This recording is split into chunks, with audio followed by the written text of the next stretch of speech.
Hello friends and welcome back to my channel. So friends, in today's video we are going to revise the first part of the lesson, two stories about flying, which is his first flight of class 10th.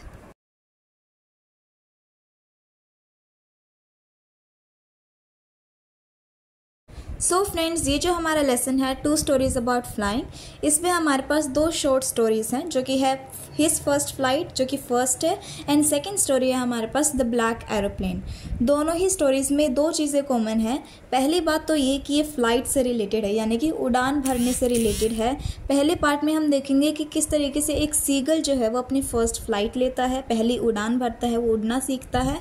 और second में हम देखेंगे कि किस तरीके से एक जो पायलट है वो अपनी फ़्लाइट में जब एक मुश्किल सिचुएशन का सामना करना पड़ता है उसे, तो उसे कैसे फेस करता है और फाइनली अपनी डेस्टिनेशन पर पहुंच जाता है। राइट, तो सबसे पहला तो जो पॉइंट इसमें हम मैच करेंगे वो है सबसे पहले फ़्लाइट से रिलेटेड है, और दूसरा जो इसमें दोनों में कॉमन है वो ये है दैट हम किस तरीके से अपने फियर को ओवरकम कर सकते हैं। बहुत बार ऐसा होता है कि कोई भी जो काम होता है वो इतना मुश्किल नहीं होता, लेकिन जो हमारे मन में जो फियर होता है, हमारे मन में जो डर होता है, वो उसे और ज़्यादा बढ़ा देता है। राइट, तो उसी को हम देखेंगे कि किस तरीके से हमें अपने फियर को काबू करना चाहिए और उसको विथस्टैंड करना चाहिए फियर को, और करेज लानी चाहिए और फाइनली अपने गोल और डेस्टिनेशन पर पहुँचना चाहिए। सो फ्रेंड्स, इस वीडियो में हम इसका फर्स्ट पार्ट करने वाले हैं, that is his first flight. तो यहाँ पर हिज जो वर्ड है वो सीगल के लिए यूज़ किया गया है। सीगल जो होता है वो एक बर्ड होता है जो कि सी साइड पर रहता है, और सी साइड पर रह के वो ऊंची ऊंची जगह पर अपनी नेस्ट बनाते हैं। राइट, तो जैसे कि आप पिक्चर भी देख सकते हैं, तो सीगल इस टाइप के होते हैं। सो हम इस जो स्टोरी है इसमें हम सीगल के बारे में ही बात करेंगे, और बेसिकली जो मेन हमारे पास जो थीम है इस स्टोरी की वो ये है कि किस तरीके से वो जो सीगल है वो अपनी फ़र्स्ट फ्लाइट लेता है, यानी कि वो किस तरीके से उड़ना सीखता है। और उड़ने सीखने में उसे बहुत सारी डिफ़िकल्टीज़ का सामना करना पड़ता है, जिसमें से सबसे बड़ी डिफ़िकल्टी क्या थी, उसको फियर को ओवरकम करना। तो हम इस पूरी स्टोरी में यही देखेंगे कि वो किस तरीके से अपने फियर को ओवरकम करता है और अपनी फ़र्स्ट फ्लाइट लेता है। So now let us start reading with the chapter, और साइड बाय साइड हम इसके एक्सप्लेनेशन भी समझते रहेंगे। So it says, the young seagull was alone on his ledge. His two brothers and his sister had already flown away the day before, and he had been afraid to fly with them. तो यहाँ पर writer कहते हैं कि जो young seagull था वो अपनी लेज पर अकेला ही खड़ा हुआ था। लेज क्या होता है? It is a narrow horizontal shelf, जो कि माउंटेन या फिर हिल में होती है, एक नैरो जगह होती है जहाँ पर हम खड़े हो सकते हैं। तो यंग सीगल भी वहीं पर लेज पर अकेला ही खड़ा हुआ था। वो अकेला क्यों था? उसका रीज़न ये था कि उसके जो दो ब्रदर्स थे और उसकी जो सिस्टर थी, यानी कि उसके जो भी भाई बहन थे, वो ऑलरेडी ही उड़ना सीख चुके थे, यानी कि उन्होंने ऑलरेडी अपनी फ़र्स्ट फ्लाइट ले ली थी, वो उड़ना अच्छे से सीख चुके थे। लेकिन यंग सीगल ही एक ऐसा बच्चा था उन भाई बहनों में से जिसे उड़ना अभी तक नहीं आता था। और उसका रीज़न क्या था कि वो उड़ नहीं पाता था? दैट वॉज हिज फियर, जो कि उसके मन में बैठा हुआ था, जिसकी वजह से वो उड़ नहीं पा रहा था। So somehow when he had taken a little run forward to the brink of the ledge and attempted to flap his wings, he became afraid. The great expanse of the sea stretched on beneath, and it was such a long way down, miles down. He felt certain that his wings would never support him. So he bent down his head and ran away back to the little hole under the ledge where he slept at night. So in lines में writer बताते हैं उसका reason, यानी कि उसके डर का reason क्या था, उसे डर क्यों लगता था उड़ने में। और यहाँ पर वो ये भी बताते हैं कि यंग सीगल जो था वो ऐसा नहीं था कि वो उड़ना ही नहीं चाहता था, यानी कि ऐसा नहीं था कि उसकी विश ही नहीं है कि वो उड़े, वो उड़ना चाहता था, लेकिन उसका डर उसे उड़ने से रोक रहा था। तो यहाँ पर जो फर्स्ट लाइन है, somehow when he had taken a little run forward वाली लाइन, तो यहाँ पर जो राइटर है वो कहते हैं कि जब भी वो ट्राई करता था उड़ने का, तो वो कैसे ट्राई करता था। तो यहाँ पर राइटर कहते हैं कि जब भी वो चाहता था कि वो उड़े तो वो ट्राई करता था। क्या कैसे करता था? वो पहले पीछे जाता था, उसके बाद में थोड़ा सा आगे भागते हुए आता था, लेकिन जैसे ही वो एज पर पहुंचता, यानी कि जो लास्ट एंड होता था माउंटेन रीजन का, वहाँ पर जब पहुंचता तो वो नीचे देखकर डर जाता था, और उसके बाद वो वहीं पर रुक जाता था और आगे नहीं बढ़ पा रहा था। ऐसा क्यों था? वो एज पर जाकर ही इसलिए रुक रहा था क्योंकि उसके नीचे थी सी, समुद्र। राइट। जैसे कि मैंने बताया कि जो सीगल्स होते हैं वो बहुत ऊंचाई पर रहते हैं और उनके नीचे क्या थी, सी थी। इसी वजह से उनके बीच का जो डिफरेंस था, जो डेप्थ थी वो बहुत ज़्यादा थी और उसी डेप्थ को देखकर जो यंग सीगल था वो डर गया था। और जब भी वो उस सी को देखता था जो कि बहुत दूर दूर तक फैली हुई थी और बहुत नीचाई पर भी थी, उसे देखकर उसे ये लगता था कि जैसे ही वो उड़ेगा तो उसके विंग्स उसे सपोर्ट नहीं करेंगे, यानी कि उसके विंग्स फ्लैप नहीं करेंगे और इसी वजह से वो उड़ नहीं पाएगा, जिसकी वजह से वो नीचे गिर जाएगा और मर जाएगा। तो यही उसके मन में डर बैठा हुआ था कि उसके विंग्स उसे सपोर्ट नहीं करेंगे और इसी डर की वजह से वो उड़ नहीं पा रहा था। और जब वह ऐसा ट्राई करता और फिर फेल हो जाता तो लास्ट में क्या करता, फेल होने के बाद वो दोबारा से अपना सर नीचे करता, नीचे बेंड करता और उसके बाद में उसी होल में जाकर छिप जाता जहाँ पर वो रात को सोता था। सो आई होप कि आपको ये लाइन समझ में आ गई होगी। Now next is, even when each of his brothers and his little sister whose wings were far shorter than his own ran to the brink, flapped their wings and flew away, he failed to muster up courage to take that plunge which appeared to him so desperate. So यहाँ पर कहते हैं कि जो young seagull था वो इतना ज़्यादा डरा हुआ था कि जब वो अपने ब्रदर एंड सिस्टर को भी देखता था ना उड़ते हुए, तो भी वो अपने अंदर इतनी करेज नहीं ला पाता था कि वो भी उनकी तरह उड़े। उसके जो ब्रदर एंड सिस्टर थे, जो उसकी छोटी बहन थी, उसके जो विंग्स थे वो यंग सीगल से बहुत छोटे थे, लेकिन फिर भी वो उड़ना अच्छे से सीख चुकी थी, राइट। और वो हमेशा क्या करते थे उसके ब्रदर एंड सिस्टर, क्योंकि वो उन्होंने नया नया उड़ना सीखा था तो उस चीज़ को एन्जॉय करते थे, राइट, और बार बार उसी चीज़ को करते थे। तो उसके जो ब्रदर एंड सिस्टर थे वो आराम से अपने विंग्स को फैलाते थे, ब्रिंक पर जाते यानी कि एज पर जाते और उसके बाद में उड़ने लग जाते थे। उनको देखकर भी यंग सीगल के अंदर इतना करेज नहीं आ पाता था, इतनी हिम्मत वो नहीं ला पाता था उनको देखकर भी कि वो भी उनकी तरह उड़े। वो उड़ना तो चाहता था लेकिन उसका डर जो है वो करने से रोक रहा था। Now, his father and mother had come around calling to him shrilly, upbraiding him, threatening him to let him starve on his ledge unless he flew away. But for his life, he could not move. अब यहाँ पर मैं आपको छोटा सा example देना चाहूँगी कि जैसे हमारे पेरेंट्स होते हैं तो वो हमेशा हमारा भला चाहते हैं, राइट। अब अगर हम कोई चीज़ नहीं कर रहे हैं लेकिन वो हमारे भले के लिए, तो हमारे पेरेंट्स क्या करेंगे, हमें थोड़ा सा मोटिवेट करेंगे, इंस्पायर करेंगे, हमें थोड़ा डांटेंगे, समझाएंगे और लास्ट में जाकर हमें वो बात माननी पड़ती है क्योंकि वो हमारा भला ही चाहते हैं, राइट। और वो हमें चाहे डांट कर समझाए, चाहे मार कर समझाए, लेकिन वो हमें समझाने की कोशिश ज़रूर करते हैं। तो उसी तरीके से जो यंग सीगल के पेरेंट्स थे वो भी यंग सीगल के बारे में चिंता कर रहे थे कि वो अभी तक उड़ना नहीं सीखा है और बर्ड्स के लिए उड़ना बहुत ज़्यादा ज़रूरी है क्योंकि उन्हीं से जो है वो अपना लाइफ का गुजारा कर सकते हैं, राइट। तो उसके जो पेरेंट्स हैं यंग सीगल के, वो हमेशा यंग सीगल के पास जाते और उसे थोड़ा सा डांटते, थोड़ा सा समझाते और अपब्रीडिंग यानी कि स्कोल्डिंग यानी कि उसको थोड़ा सा डांटते, उसे डराते। और लास्ट में जाकर उन्होंने क्या किया, एक आइडिया लेकर आए। तो वो कहते हैं कि जब तक जो यंग सीगल है वो उड़ना नहीं सीखेगा, यानी कि जब तक वो अपनी पहली फ़्लाइट नहीं भर लेता है तब तक उसे खाना नहीं मिलेगा और वो ऐसे ही अपनी लेज पर ही भूखा मरता रहेगा, राइट। तो यहाँ पर उसके पेरेंट्स जो हैं वो यही करते हैं, वो उसे खाना बिल्कुल भी नहीं देते हैं और उसे धमकी देते हैं, उसे धमकाते हैं, डराते हैं कि जब तक वो उड़ना नहीं सीखेगा तब तक उसे खाना नहीं मिलेगा। But for the life of him he could not move. लेकिन ये सब कुछ सुनने के बाद भी, इतने डांटने के बाद, इतने समझाने के बाद भी यंग सीगल के अंदर इतनी करेज नहीं आती है कि वो उड़ना सीखे। Now, that was 24 hours ago. Since then, nobody had come near him. The day before, all day long, he had watched his parents flying about with his brothers and sister, perfecting them in the art of flight, teaching them how to skim the waves and how to dive for fish. तो यहाँ पर ये जो बात की गई है, जो भी हमने पहले पढ़ा, वो 24 आवर्स पहले की बात है और अब जो हम पढ़ेंगे वो अगले दिन की बात है, यानी कि 24 घंटे बीत चुके हैं और अब तक उसे खाना नहीं मिला है यंग सीगल को। तो यहाँ पर राइटर कहते हैं कि जो पूरा दिन था 24 घंटे जिसमें जो यंग सीगल है वो भूखा रहा था, तो उस टाइम पर वो अपनी लेज पर बैठकर क्या देख रहा था, अपने पेरेंट्स को देख रहा था।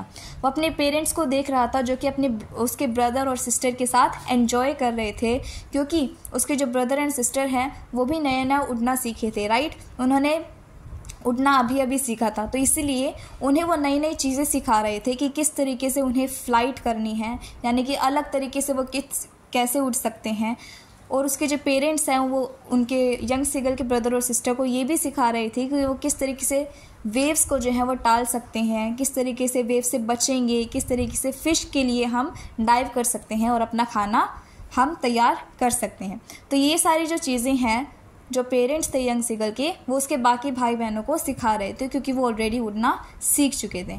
सो ये सब कुछ जो है वो देख रहा था यंग सीगल पूरे 24 आवर्स तक, और इस टाइम तक उसे बिल्कुल भी खाना नहीं मिला था। Now he had in fact seen his older brother catch his first herring and devour it, standing on a rock while his parents circled around raising a proud cackle, and all the morning the whole family had walked about on the big plateau midway down the opposite cliff, taunting him with his coward eyes. अब यहाँ पर उसके बाद में क्या होता है कि जो ब्रदर है यंग सीगल का, वो जो है बहुत कुछ सीख चुका था अब, यानी कि वो पहले तो उड़ना सीखा उसने, उसके बाद उसके पेरेंट्स ने उन्हें बहुत कुछ नया नया सिखाया, जैसे कि स्किम करना वेव्स को, फ़िश कैसे पकड़ें। तो उसके ब्रदर ने जो है अपनी फ़र्स्ट फ़िश पकड़ी थी। हेरिंग जो है एक फ़िश का ही टाइप होता है। सो उसके ब्रदर ने पहली अपनी फ़िश पकड़ी और उसे खाया भी। और उसके बाद में जब उसने ऐसा किया, जब उसके ब्रदर ने वो फ़िश पकड़ी, तो उसके जो पेरेंट्स थे और बाकी जो उसकी सिस्टर थी, जो उसका दूसरा ब्रदर था, वो सारे जो उसके आसपास जो है सर्कल बनाकर खड़े हो गए थे और उसके लिए प्राउडली कैकल कर रहे थे, यानी कि प्राउडली वो जो है आवाज़ें निकाल रहे थे, क्योंकि उसके पेरेंट्स उसके लिए बहुत ज़्यादा प्राउड फील कर रहे थे। एंड जो पूरा टाइम था वहाँ पर यंग सीगल उसकी सामने वाली क्लिफ पर ही बैठा हुआ था, और उसके जो पेरेंट्स और उसके जो ब्रदर एंड सिस्टर थे वो उसके ऑपोजिट क्लिफ पर बैठे हुए थे, और ये सब कुछ जो है वहाँ से बैठा हुआ यंग सीगल सब कुछ देख रहा था। और साथ में उसकी जो फैमिली है पूरी, वो यंग सीगल की तरफ भी देख कर उसे चिढ़ा रहे थे, उसे टीज कर रहे थे और उसे डांट भी रहे थे कि वो भी कितना डरपोक है और अभी तक उड़ना नहीं सीख पाया है। तो इसलिए वो उसे डरपोक होने के लिए उसे बार बार में डांट रही थी। वो ऐसा क्यों कर रही थी? ताकि ये सब सुनकर कम से कम उसके अंदर इतनी करेज आ जाए कि वो उड़ना सीख जाए। Now the sun was now ascending the sky, blazing on his ledge that faced the south. He felt the heat because he had not eaten since the previous nightfall. अब यहाँ पर हमने देखा था कि उसके पेरेंट्स ने उसका खाना पीना बंद कर दिया था यंग सीगल का, और उसे ये बोला था कि जब तक वो उड़ना नहीं सीखेगा तब तक उसे खाना नहीं मिलेगा। तो इसी वजह से जो यंग सीगल था वो पूरे 24 घंटे तक जो है भूखा ही रहा था। अब सुबह होने वाली थी, राइट, सुबह हो चुकी थी और सन भी पूरा आसमान में आ चुका था। अब सन की जो हीट है वो यंग सीगल पर पड़ रही थी, और उस हीट की वजह से, क्योंकि उसने खाना भी नहीं खाया था, तो इसलिए उसे ज़्यादा गर्मी भी लग रही थी। अब आपने ये चीज़ नोटिस करी होगी कि जब हम खाना नहीं खाते तो हमें ज़्यादा वीक फील होता है, और अगर कुछ भी होता है जैसे गर्मी होती है, सर्दी होती है, तो वो भी ज़्यादा लगने लग जाती है।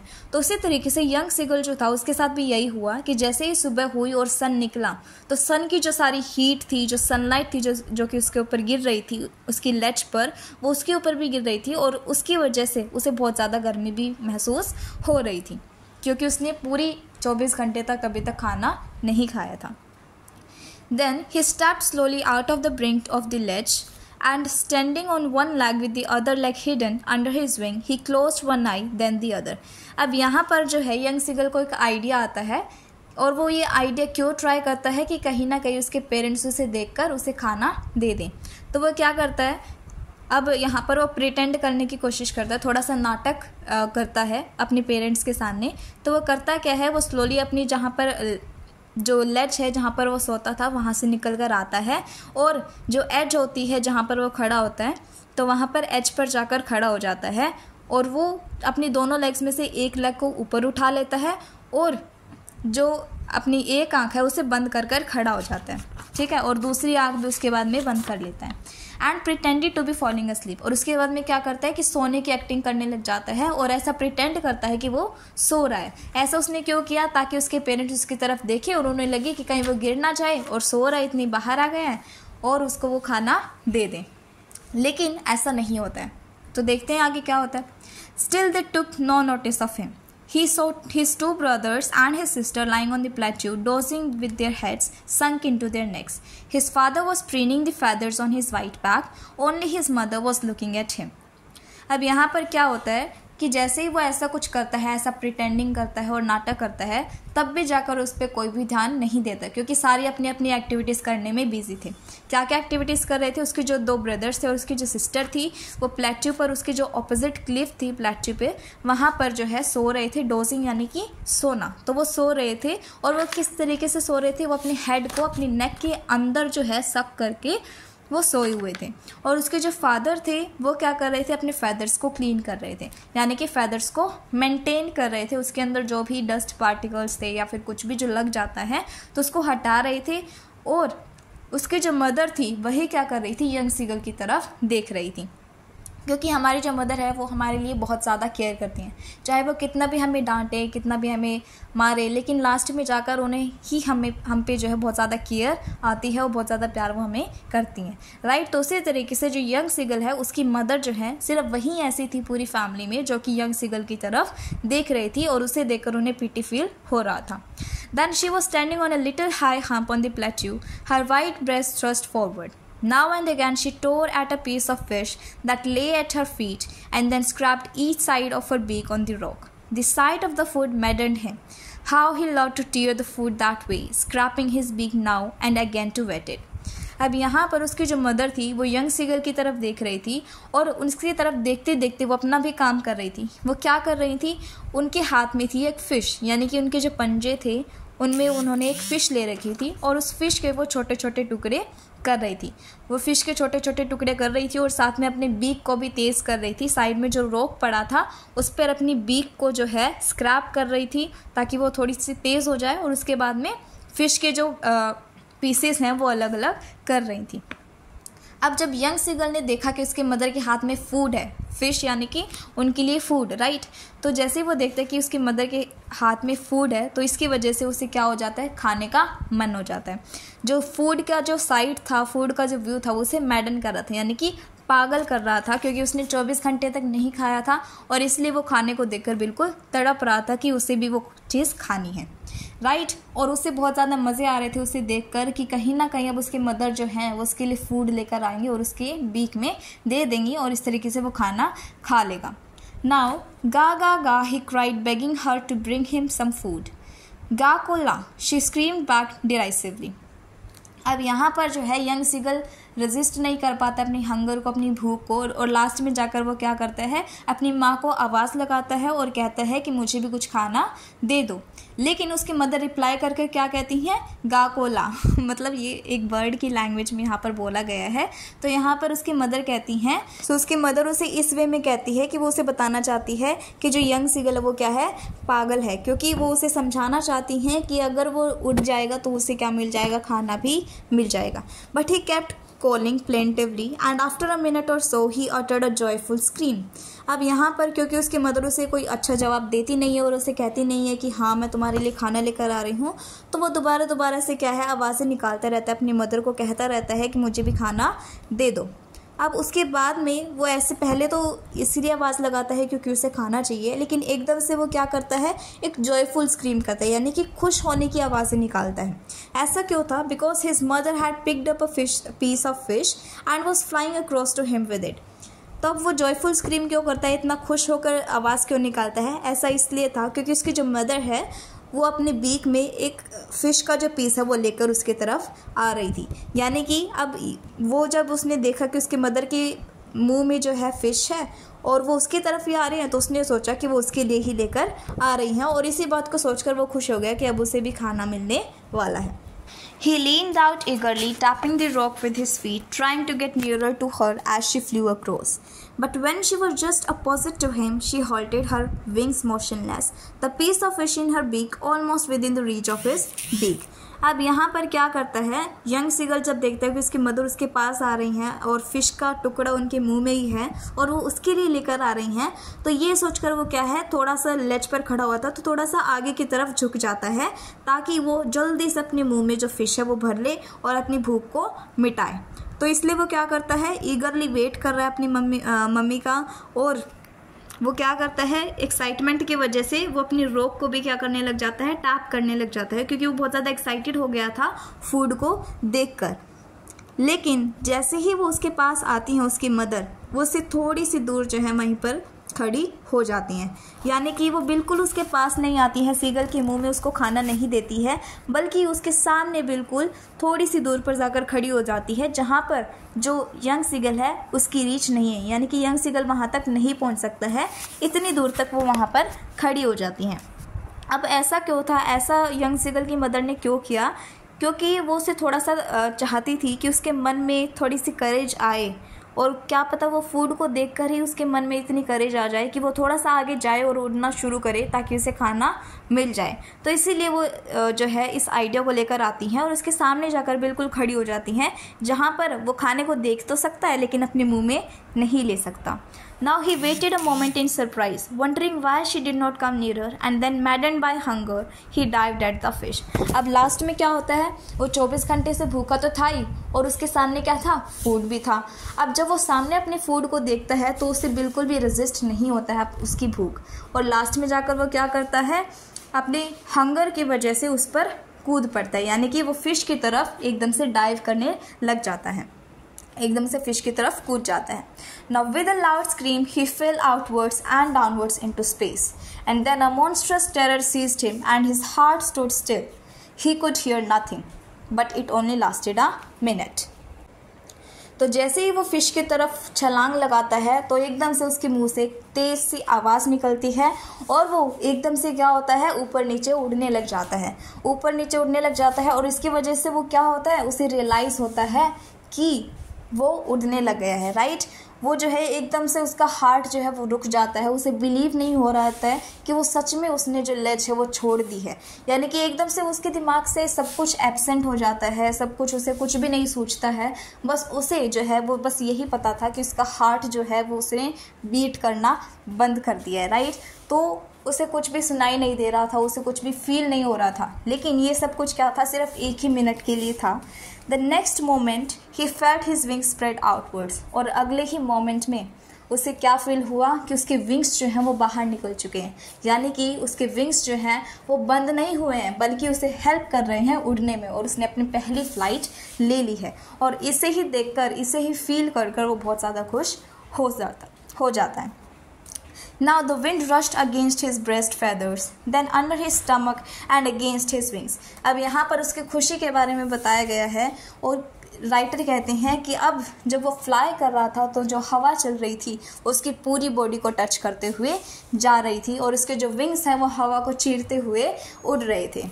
He could feel the tips of his wings cutting through the air. He was not falling headlong now, and he was soaring gradually downwards and outwards, and he was no longer afraid. अब यहाँ पर writer कहते हैं कि उसकी जो tip थी wings की, फेदर्स जो थे, उसके विंग्स जो थे, उसकी जो टिप थी वो फील कर पा रही थी कि वो किस तरीके से हवा को चीरते हुए जा रहे थे। एंड अब वो क्या था, नीचे नहीं गिरा था, यानी कि पहले उसे डर था कि कहीं वो सी के अंदर ना गिर जाए, लेकिन अब जो है उसका डर गायब हो गया था, वो अब अफ्रेड नहीं था, उसका डर गायब हो चुका था और वो ईजिली ही ऊपर नीचे हर जगह पर उड़ पा रहा था। Now he just felt a bit dizzy, लेकिन उसे क्या फील हो रहा था, डिजी फील हो रहा था, थोड़ा सा थकान महसूस हो रही थी।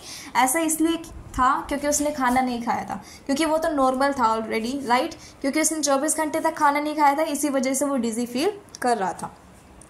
Now then he flapped his wings once and he soared upwards. अब वो एकदम से क्या करता है, अपनी विंग्स को फ्लैप करता है दोबारा से और ऊपर की तरफ उड़ने लग जाता है। गा ga ga ga ga ga गा Cola. His mother swooped past him, her wings making a loud noise. He answered her with another scream. अब उसकी जो मदर है वो अपने बेटे को उड़ते हुए देखकर बहुत ज़्यादा खुश हो जाती हैं और एक्साइटमेंट से ही बहुत सारी आवाज़ें निकालना शुरू कर देती हैं। वो अपने बेटे से को देखकर उड़ते हुए बहुत ज़्यादा प्राउड फील करती हैं और इसीलिए वो जो है अपने बेटे को कुछ बोलती हैं। एंड जो यंग सीगल है वो भी अपनी मदर का आंसर करता है विद अनदर स्क्रीम, यानी कि दोबारा से जोर से चिल्लाकर वो जो है अपनी मदर को आंसर करता है उनकी बात का। Then his father flew over him screaming. He saw his two brothers and his sister flying around him, curveting and banking and soaring and diving. अब यहाँ पर क्या होता है कि उसके जो फादर हैं यंग सीगल के, वो भी इसे ज्वाइन करते हैं और वो भी उसे उड़ता हुआ देखकर बहुत खुश होते हैं और स्क्रीम करते हुए ज़ोर से चिल्लाते हुए उसके पास जाते हैं। और उसके जो दो ब्रदर थे और उसकी जो सिस्टर थी वो भी उसके आसपास उड़ने लग जाते हैं और वो अलग अलग करतब दिखाने लग जाते हैं, अलग अलग तरीके से उड़ने लग जाते हैं, ऊपर उड़ते हैं, डाइव करते हैं और इस तरीके से मज़े करने लग जाते हैं। Now, then he completely forgot that he had not always been able to fly and commended himself to dive and soar and curve, shrieking shrilly. अब यहाँ पर क्या होता है कि अब यंग सीगल जो है बिल्कुल भूल चुका था कि एक टाइम था जब उसे उड़ना नहीं आता था और अब अपनी फ़र्स्ट फ्लाइट को बहुत ज़्यादा एंजॉय कर रहा था। वो अलग अलग तरीके से उड़ रहा था और कर्व कर रहा था, अपने विंग्स को अलग तरीके से फ्लाई कर रहा था और इस तरीके से वो बहुत ज़्यादा एंजॉय भी कर रहा था। Now he was near the sea now, flying straight over it, facing straight out over the ocean. He saw a vast green sea beneath him, with little ridges moving over it, and turned his beak sideways and cawed amusedly. अब यहाँ पर क्या करता है, अब young seagull पहले तो ऊंचाई पर उड़ रहा था, लेकिन अब जो है वो सी के पास जाता है, यानी कि नीचे नीचे उड़ता है और धीरे धीरे सी के समुद्र के पास चला जाता है। अब जैसे ही वो समुद्र के पास जाता है तो उसे समुद्र क्या दिखने लग जाता है, एक ओशन की तरह दिखने लग जाता है। तो ऐसा क्यों था, क्योंकि जैसे हम किसी भी चीज़ को ऊंचाई से देखते हैं तो हमें वो चीज़ छोटी लगती है, राइट, क्योंकि हम इसे पूरी तरीके से व्यू कर सकते हैं। लेकिन जब हम उसके पास जाते हैं तो वही चीज़ बड़ी दिखने लग जाती है, क्योंकि अब हमें उसका स्मॉल ही पोर्शन दिख रहा है, राइट। तो इसी तरीके से यही जो चीज़ है वो यंग सीगल के साथ भी होती है। जैसे वो ऊपर तैरता था तो उसे क्या लगता था कि सी इतनी बड़ी नहीं है, लेकिन जैसे वो सी के पास जाता है तो वो सी क्या है उसे ओशन की तरह लगने लग जाती है और वो जो है उस पूरी ग्रीन सी को, जो कि ग्रीन कलर की थी सी, वो उसे पूरा देखने लग जाता है और वो बहुत एन्जॉय भी फील कर रहा होता है। Now, his parents and his brother and sister had landed on this green flooring ahead of him. They were beckoning to him, calling shrilly. He dropped his leg to stand on the green sea, and his leg sank into it. अब यहाँ पर क्या है, उसके parents और उसके जो brother and sister हैं वो भी उसे ज्वाइन करते हैं और वो भी जो ग्रीन सी थी उस पर जाकर बैठ जाते हैं, राइट, क्योंकि वो तो ऑलरेडी सीख चुके थे कि किस तरीके से बैठना है सी पर, किस तरीके से उन्हें अपने लेग्स को डाइव करना है, किस तरीके से फिश पकड़नी है। तो ये सब कुछ ब्रदर एंड सिस्टर उसके पेरेंट्स को आती थी, राइट। लेकिन ये जो चीज़ थी कि किस तरीके से सी पर बैठना है वो जो है यंग सीगल के लिए नई थी। तो वो क्या करता है, सबसे पहले अपनी लेग्स जो है वो ग्रीन सी के अंदर डुबोता है, लेकिन his legs sank into it. He screamed with fright and attempted to rise again, flapping his wings. अब यहाँ पर क्योंकि वो फर्स्ट टाइम ट्राई कर रहा था तो जैसे ही वो अपने पैर जो है सी के अंदर डालता है तो उसके जो पैर हैं वो उसके अंदर डूब जाते हैं, यानी कि बहुत नीचे तक वो चला जाता है, क्योंकि उसने वो पहली बार एक्सपीरियंस किया था और इसीलिए वो डर जाता है। But he was tired and weak with hunger and he could not rise. अब यहाँ पर वो ट्राई तो करता है कि वो ऊपर आए अपने विंग्स को फ्लैप करके, लेकिन क्योंकि उसने खाना नहीं खाया था इस वजह से वो उड़ भी नहीं पा रहा था। Exhausted by the strange exercise. अब यहाँ पर क्या है, वो टायर्ड फील क्यों कर रहा था, क्योंकि वो इसके लिए एक स्ट्रेंज एक्सरसाइज थी। एक एक्सरसाइज क्यों बोली गई है यहाँ पर, क्योंकि उसने पहली बार ये चीज़ ट्राई करी थी, राइट, और इसलिए यहाँ पर वर्ड एक्सरसाइज यूज़ किया गया है। तो क्योंकि उसने पहली बार उड़ना सीखा था और इतना ज़्यादा उसने एंजॉय किया और उसने खाना भी नहीं खाया था, इसी वजह से वो एग्जॉस्टेड फील कर रहा था और डिजी भी फील कर रहा था। His feet sank into the green sea and then his belly touched it and he sank no further. अब यहाँ पर क्या है, वो दोबारा से ट्राई करता है उस सी पर बैठने के लिए और अब की बार वो क्या करता है, उसकी फीट जो हैं वो अपने आप ही ग्रीन सी में सैंक हो जाते हैं, डूब जाते हैं और उसकी जो बेली है, जो उसका जो बीच का जो पार्ट है, बॉडी है, वो टच करती है उस ग्रीन सी को एंड उसके बाद में वो उससे ज़्यादा नीचे नहीं डूबता है। यानी कि अब वो सीख चुका था कि किस तरीके से उसकी बॉडी को बैलेंस करना है उसे, ताकि वो सी पर बैठ जाए। Now he was floating on it and around him his family was screaming, praising him, and their beaks were offering him scraps of dogfish. He had made his first flight. अब यहाँ पर जो यंग सीगल है वो आराम से उस green सी के ऊपर फ्लोट कर रहा था और उसके आसपास कौन थे, उसकी पूरी फैमिली थी, उसके पेरेंट्स थे, उसके ब्रदर थे, उसकी सिस्टर थी और वो सारे स्क्रीम कर रहे थे, आवाज़ें निकाल रहे थे, ज़ोर ज़ोर से चिल्ला रहे थे और उसको प्रेस कर रहे थे। जिस तरीके से जब उसके पेरेंट्स उसके ब्रदर के लिए चीयर अप कर रहे थे, उसी तरीके से उसकी पूरी फैमिली अब यंग सीगल के लिए चीयर अप कर रही थी और वो बहुत ज़्यादा प्राउड फील कर रहे थे यंग सीगल के लिए। और उनकी बीक्स में क्या थी, डॉग फिश के स्क्रैप से, यानी कि डॉग फिश के बहुत सारे पीसेस थे जो कि अपनी बीक्स में लेकर वो बैठे हुए थे और वो सब किसके लिए थे, यंग सीगल के लिए थे। वो उसके लिए एक तरीके का प्राइज़ था जो कि उसे मिला था अपने पेरेंट्स और उसके अपनी पूरी फैमिली की तरफ से जब उसने उड़ना सीखा। एंड इसी तरीके से उसने अपनी फर्स्ट फ्लाइट ली। सो फ्रेंड्स, यहाँ पर हमने अपनी पूरी जो स्टोरी है वो कवर कर ली है अच्छे से। आई होप कि आपको लाइन बाय लाइन एक्सप्लेनेशन बहुत सही से समझ में आ गई होगी। लेकिन अगर आपको फिर भी कोई भी डाउट है so feel free to write down in the comment box. I will try my best to clear your doubts. Now see in the next video and don't forget to like, share and subscribe to my channel.